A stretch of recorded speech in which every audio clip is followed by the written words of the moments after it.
કહેવામાં આવે છે। તો ચૈત્ર માસની અંદર ખૂબ મહત્વ છે। ચૈત્ર માસનું ભગવાન વિષ્ણુની પૂજા થાય છે પિતૃઓ માટે, મહાકાળી માતાની પૂજા થાય છે પોતાના શક્તિની ઉપાસના કરવા માટે, અને ત્યાર પછી સૂર્ય દાદાની પૂજા થાય છે શરીરનું તેજ વધારવા માટે। કારણ કે આપણા ભારત વર્ષની અંદર શિયાળો પૂર્ણ થતો હોય છે અને આપણા ઉનાળાની શરૂઆત થતી હોય છે, તો શરીરની અંદર જે રોગ અને દોષ ઉત્પન્ન થાય છે એટલા માટે આ ચૈત્ર માસની અંદર ઘણું બધું મહત્વ બતાવ્યું છે ખાવા પીવાને લઈને। તો તેવું જ મહત્વ આપણે જાણીએ તો આ ચૈત્ર માસની એક ખૂબ પ્રચલિત કથા છે, જે કથા સાંભળવાથી પણ આપણને પાપમાંથી મુક્ત થવાય છે। એવી કથાની થોડીક આપણે વાત કરીએ। આપણે બધાએ સાંભળ્યો છે, દરેક જણા ગામડામાંથી જ આવેલા છે આપણે। તો ગામડાની અંદર ચૈત્ર માસની અંદર મંદિરની અંદર ફરિયાની અંદર મહાદેવની અંદર આપણે ઓખા હરણની કથા સાંભળતા હોઈએ છીએ। તે ઓખા શું છે? કારણ કે એના સમય અનુસાર કેટલા લોકોને હજી ખબર પણ નથી હોતી કે જે ઓખાનું હરણ શું છે અને શા માટે એની કથા આ ચૈત્ર મહિનાની અંદર આપણે કરતા હોઈએ છીએ। તો તેનું ચરિત્ર આપણે આજે થોડું પ્રકાશમય લઈએ કે ઓખા શું હતી અને શા માટે તેનો મહિમા ખૂબ છે। તો પુરાણની અંદર આ કથાનો ઉલ્લેખ શ્રીમદ ભાગવત પુરાણની અંદર 10મ સ્કંદની અંદર કૃષ્ણના ચરિત્રની શરૂઆત થતા પહેલા સુખદેવજી મહારાજ પરીક્ષિત મહારાજને આનો ઉપદેશ આપે છે કે આ જે ઓખા છે તે કોણ છે। તેનો મહિમા સમજાવતા સુખદેવજી મહારાજ કહે છે કે જે રાજા બલિ હોય છે તેનો પુત્ર બાનાસુર હોય છે। બાનાસુર ખૂબ જ બળવાન હોય છે। ભગવાન શિવની ઉપાસના કરી ભગવાન શિવને તેને પ્રસન્ન કર્યા હોય છે। ઘણા બધા દેવોનો સંહાર કર્યા પછી તે ભગવાન શિવજીને પણ યુદ્ધ માટે લલકારે છે, અને તે સમયે યુદ્ધ માટે ભગવાન શંકર ત્યાં હાજર થાય છે અને તેને કહે છે કે હે બાનાસુર, તું ઘણું બધું વરદાન પ્રાપ્ત કરીને મારા સાથે જ યુદ્ધ કરવા માટે આવ્યો છે, તો હું તને વરદાન આપું છું કે મારું જ કોઈ સંતાન તને હંસે અને તારું આ અભિમાનમાંથી તને મુક્તિ આપશે।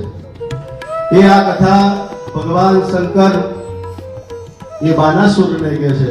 આ બાજુ આપણને બધાને ખબર છે કે પાર્વતી એક ગુફાની અંદર જ્યારે સ્નાન કરતા હોય છે તે સમયે પોતાના શરીરના મેલ દ્વારા ભગવાન ગણેશની ઉત્પત્તિ કરે છે અને તેની સાથે કન્યાની ઉત્પત્તિ કરે છે। તે કન્યાનું નામ ઓખા પાડે છે। દ્વારપાલ તરીકે જ્યારે ગણેશજી એ ગુફાની બહાર હોય છે તે સમયે ભગવાન શંકર ત્યાં આવે છે, ભયંકર યુદ્ધ થાય છે અને ઓખાને ખૂબ બીક લાગે છે, ગભરાઈ જાય છે અને એક મીઠા ભરેલી કોઠીની અંદર એ સંતાઈ જાય છે। અને તે સંતાઈ જવાથી જ્યારે પાર્વતી માતા બહાર આવે છે, ગણેશજીનું મસ્તક છેદન થાય છે અને તે આ બધું જોયા કરે છે, ત્યારે ઓખાને તે શ્રાપ આપે છે કે તું આ યુદ્ધ જોતી રહી અને તે તારા ભાઈની મદદ ન કરી એટલા માટે તારો જે પૂર્વ જન્મ છે તે દૈત્યની ત્યાં થશે। ત્યારે માતા ઓખાએ ખૂબ પ્રાર્થના કરી કે હે માં, મારી ભૂલ થઈ ગઈ, મને માફ કરો। ત્યારે ભવાની પાર્વતી કહે છે કે ઓખા, મારું જે વચન છે, જે શ્રાપ છે તે મિથ્યા નહીં પણ જાય, પણ તારો દૈત્ય રાજની ત્યાં જન્મ થશે અને સારો રાજકુમાર તને પરણવા માટે આવશે અને તેના થકી જ બહુ બધું વિશ્વમાં કલ્યાણ થશે।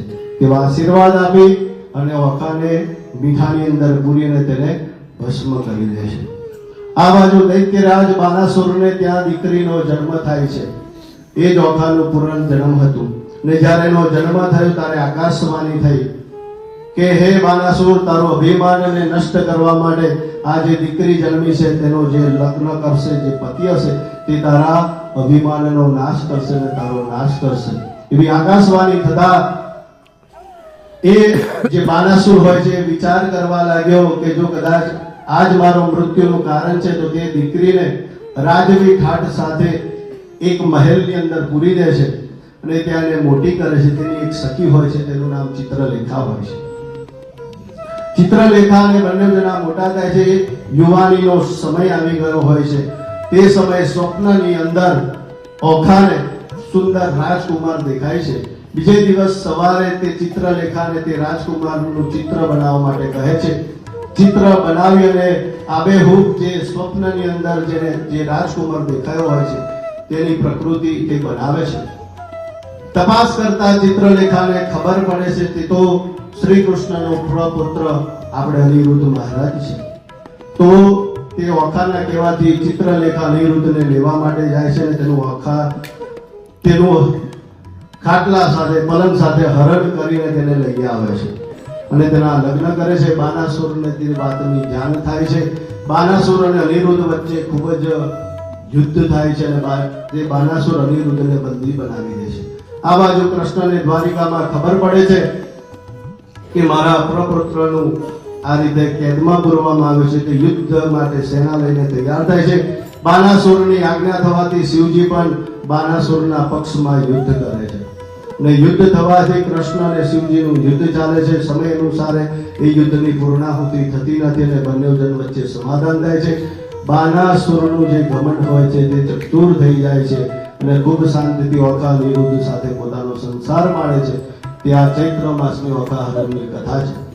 આપણે ટૂંક સમયમાં સાંભળીને આખા મહિનાનું પુણ્ય લઈ લીધું. તો ભગવાનને આપણે પ્રાર્થના કરવાની કે આ ચૈત્ર માસની અંદર પણ ખૂબ ભાવ સાથે ભગવાનની ભક્તિ કરવાનો મહિમા છે. મેં તો હમણાં જ સાંભળ્યું કે આ જે ચૈત્ર મહિનો છે તે કીડિયાળુ પૂરવાનો ઉત્તમ મહિનો કહેવામાં આવે છે. કારણ કે કીડીઓ પોતાનું ખોરાક ખાલી આ ચૈત્ર માસમાં જ લે છે. આખું વર્ષ તે ખોરાક નથી લેતી. એટલા માટે ગામડાની અંદર કેટલાક ગયડાઓ આપણા વડવાઓ એ કોપરા જે આખું કોપરું હોય ને તેને કાનું પાડીને તેનું પાણી બહાર કાઢે અને અંદર ગોર ભરી દે અને ગોર ભરીને જંગલની અંદર જ્યાં બધી કીડીઓ રહેતી હોય ત્યાં મૂકી આવે. 3 સિઝનની અંદર તેને પ્રોટેક્શન મળે એટલા માટે એની અંદર ગોર પૂરે એટલે એને ખાવાનું મળી રહે.